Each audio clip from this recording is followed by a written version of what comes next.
چې زما په زړه کې دومره غټ شمولیت نه و لکه څومره چې دې حلقې مال مینه او عزت راکو او زما د مشرانو ته سترګې اوچتې کړلې انشاءالله تعالی ستاسو سترګې به زه په ټول عمر کې په قسم چې نه ښکته کوم هېچا ته به م نه ښکته کوم انشاءالله زه د دې مهمانانو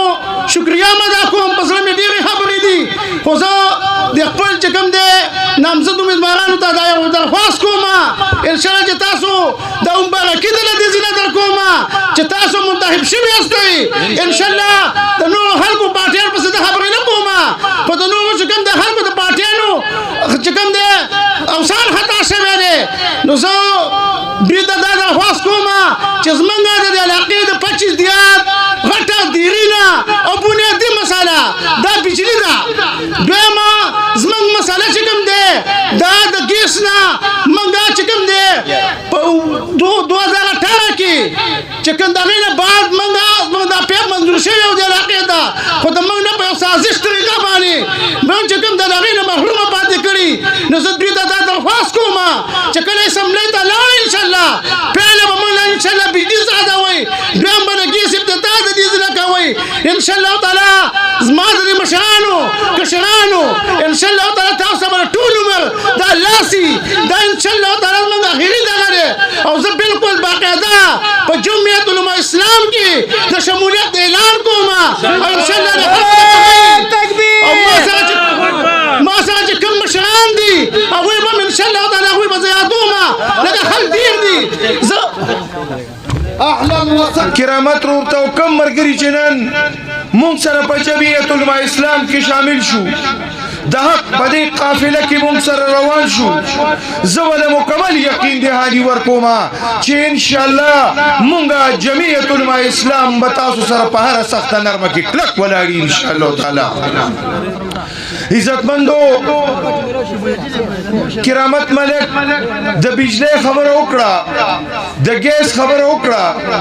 دا زمونږ کلی دی دا علاقه ده دا زمونږ وطن دی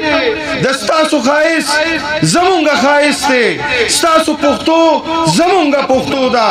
او انشاءالله کو الله تعالی کامیابي راوسته تاسو خو زمونږ نه مخکې 10 کاله یو حکومت هم ولیده 10 کاله وشو چې په دې صوبه باندې یو پارټۍ حکومت وکړه تاسو ته بجلي راغله تاسو ته ګیس راغی د هغې نه مخکې 15 کاله د عوامي نیشنل پارټۍ حکومت تیر شوی دی آیا په ایمان ووایئ دې علاقې ته زموږ د 25 دیهاتو ته یا د ټول شبقه د تحصیل کې تاسو ته یو پراجیکټ یا یو منصوبه ښکاري چې د ستاسو دپاره یې کړي اوس راځم اول خو تاسو سره دا وعده کوم انشاءالله کو الله تعالی مونږ کامیاب کړو تاسو را سره ملګرتیا او ستاسو مرسته وه انشاءالله دې 25 دیهاتو ته به بجلي به م راځي دلته به ګیس هم راځي ځکه چې زه دلته ټوله ورځ ګرځم ما ته د ستاسو دک درد او هر څه معلوم دي زه د ستاسو بچی یم او انشاءالله ستاسو خدمت به کوم انشاءالله تعالی هر ځای ته ځان ورسوه پاک پرورې باندې اوچت شه اوس د لګاړو انتظام وکړه وایي چې مفتي صاحب او ظفرعلي صاحب له به زه یو اوټ نه ورکوم 10 اوټه به انشاءالله درکوم انشاءالله ګاډي به خپل ځغلو انشاءالله خپل رشتهداران به انشاءالله اوچتو انشاءالله په دغه ورځې به دا پورې بوټونه انشاءالله ګټو